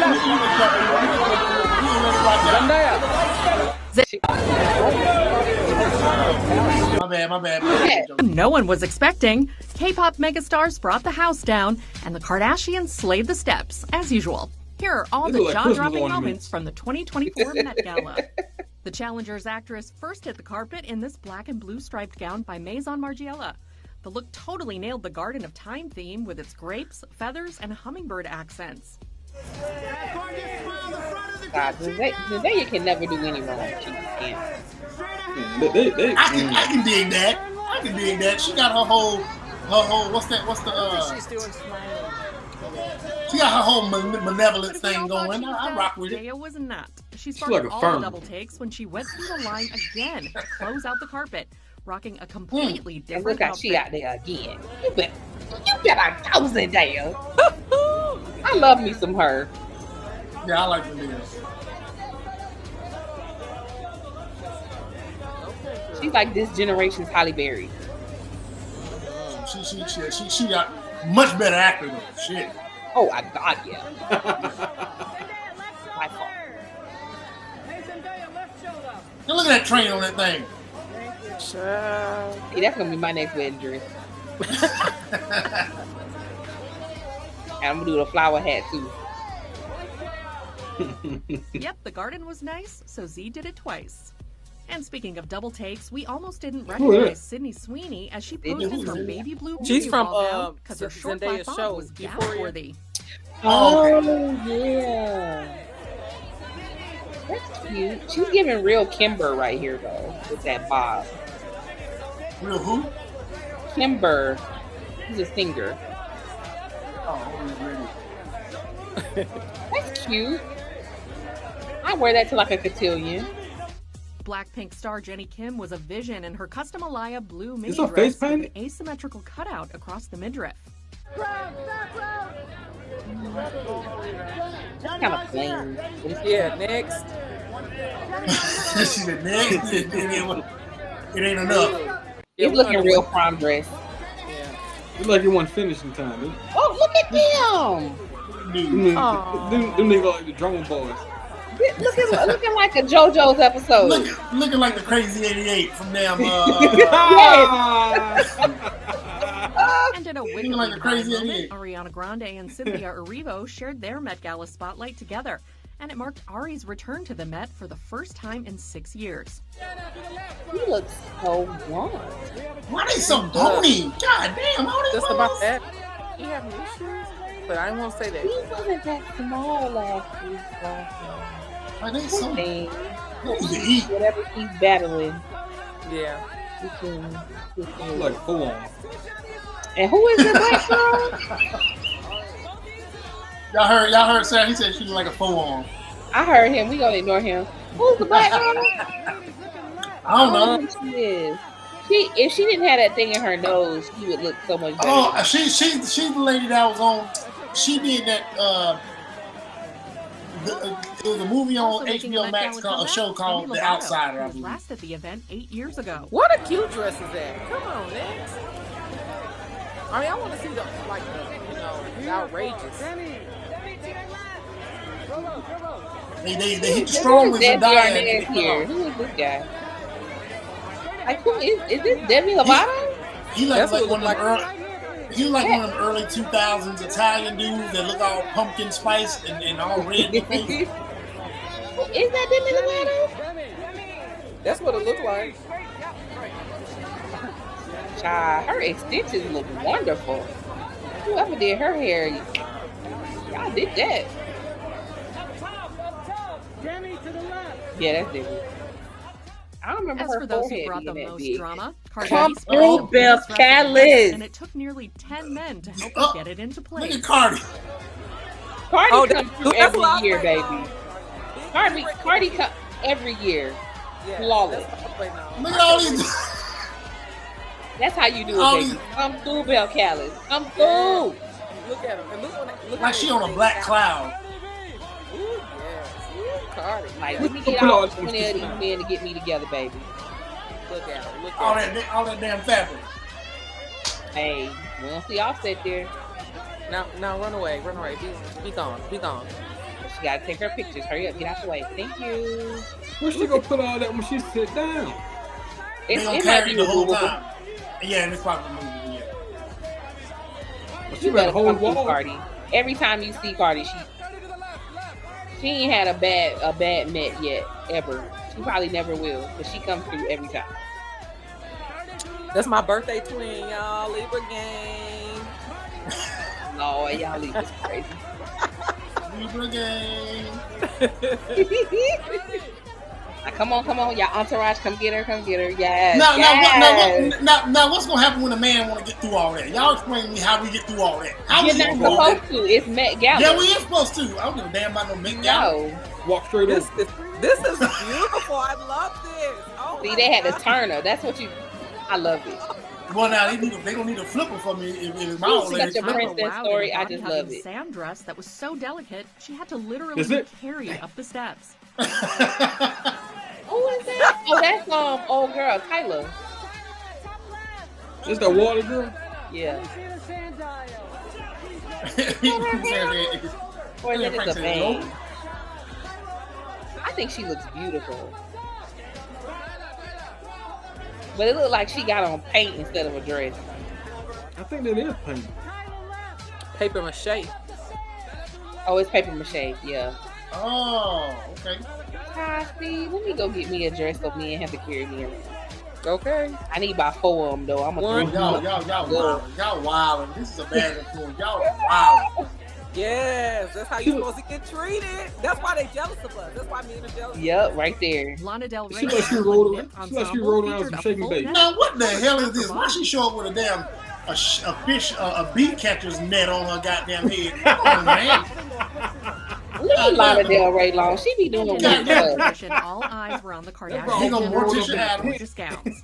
First, matriarch Kris Jenner arrived alongside Corey Gamble during a Oscar with creation. Then Kendall Jenner stunned in vintage Givenchy. Nah, she looks that dress is nice. I like it. That's the little sister? Kendall, no, that's the big sister. But Kendall actually models, so like I expect her to be model-less. Like I think she's probably the only one that ain't got a BBL. Her and Courtney. I think Courtney didn't do that either. Courtney half black, so there's that. Not Courtney. Yeah, Courtney. That's all. She still look Armenian or whatever they are. That's OJ baby.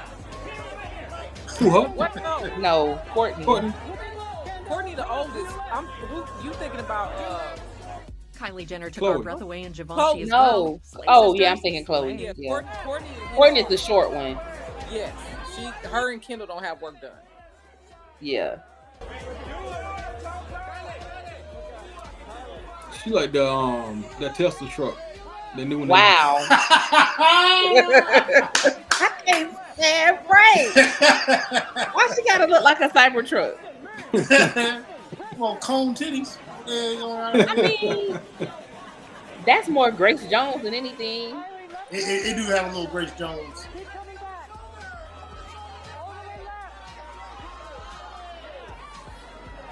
But it was Kim Kardashian's super cinched waist that had fans positively. Look at her, ready to gobsmacked. faint. Her custom Maison Margiela Can't corset dress breathe. flaunted all of Kiki's iconic Yeah, she curves. looked like she But we about to were pass also out. loving her How many unexpected ribs y'all cardigan think she got accessory. She removed? ain't get no ribs removed, child. She just sucked in, like hard. She about to die. Yeah. She done boo booed a bunch of times before that boy. That shit done came out. I can't stand y'all. They probably still been squeezed out. That's why y'all legs so tight together. Wow. Look how she walking. She's struggling. Yeah, she's so ready to get this over with. Blood pressure going down. This is how you do it, them bodybuilding competitions, when you dehydrate yourself. That's why I did it twice, and I was like, I ain't doing this no more. Who about to walk around like that? They saw they conquered the Met. Were there ever any doubts? Conquered? Maybe no. Nah, they started off hot with Zendaya. And then why was Yeah. what's up with the moving the sweater? Like, take that thing off or something. Like, I'm She confused. moving the sweater because she about to die. Send And getting she sleepy. done already bust out the top of that thing, and she trying to go it together. It's like a candle holder. That was it. I mean, wait a You minute. you survived this. Yeah, all the other videos were like everybody was just popping in doing what we're doing. So I found this 10-minute one. I thought it was like a 30-minute Jeff one. Goldblum was. There was one that was 2.5 hours, Frank. I should have grabbed that one on you. I should have grabbed that one. I would turn this off for fun. To the next one. You would appreciate it a little bit more. You would appreciate it a little bit more.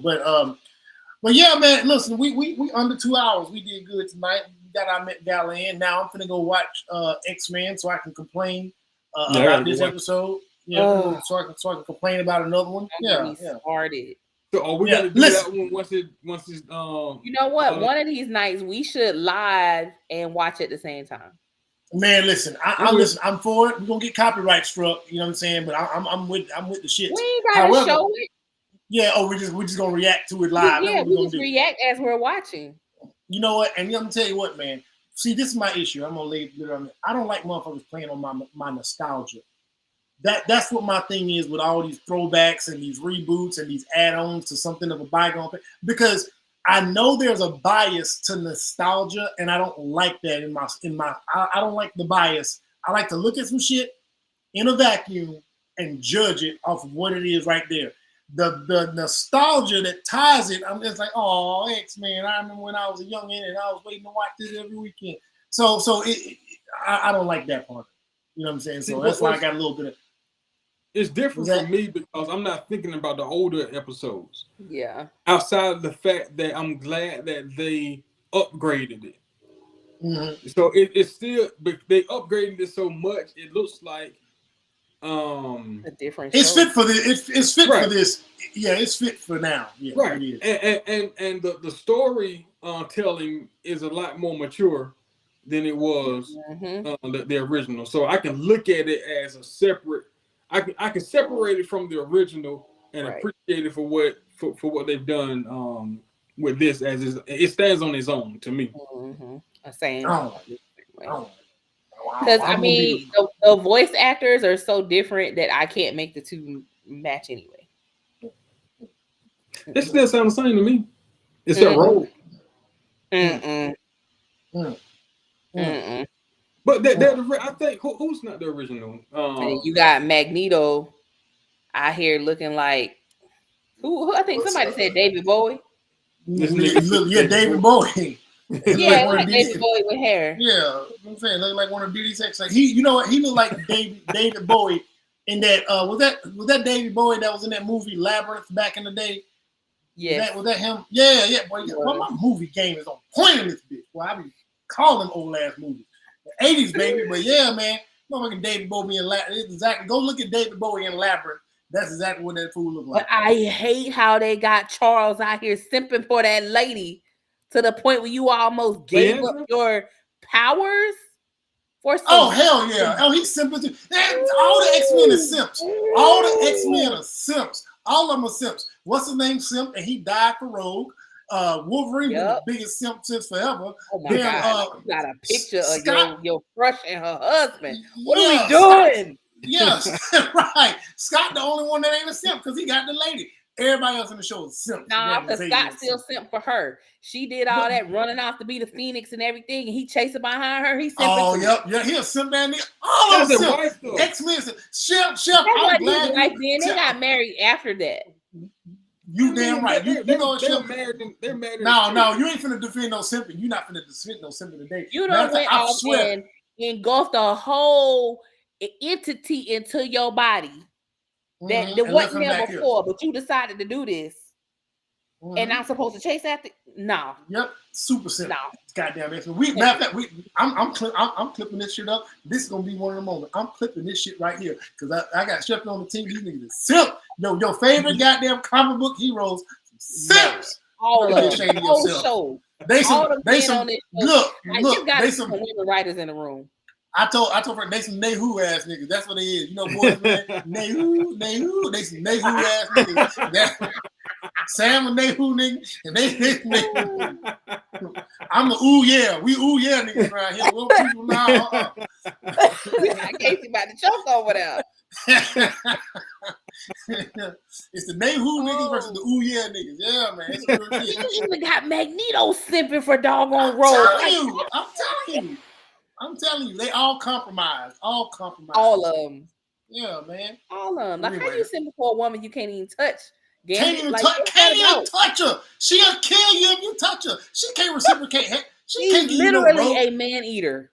Yes, she can't give you no head on the road. No road head coming from that. You will die. Nothing like wild. you gotta put a condom on to get it. And that's the worst sex ever. Condom sex. Nobody want to do that shit no more. No, that's even so he'd have to put a condom on. Yeah, horrible. Condom, yeah. That's terrible. Terrible. This is Go ahead and defend it. Be prepared to defend your bullshit ass show. Wiggy ass show, boring ass show. All right, y'all. I'm gonna get off of here. Give me something to watch this shit. Oh, and I just figured out one thing.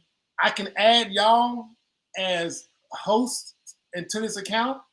So when y'all want to do a little random little spot, y'all can. Frank, we got a bunch of topics we be wanting to do. Yeah, boy, and y'all when y'all be wanting to do them impromptus, y'all can. Frank, like, we need to get on the live right now. Yeah. Y'all be ready. I be looking at the messages like. Well, like I'm not with my wife. You know, Bree ain't gonna let me on right now. I be like, yeah. All right, y'all. We're gonna have a good night, man. All right, night. Yep.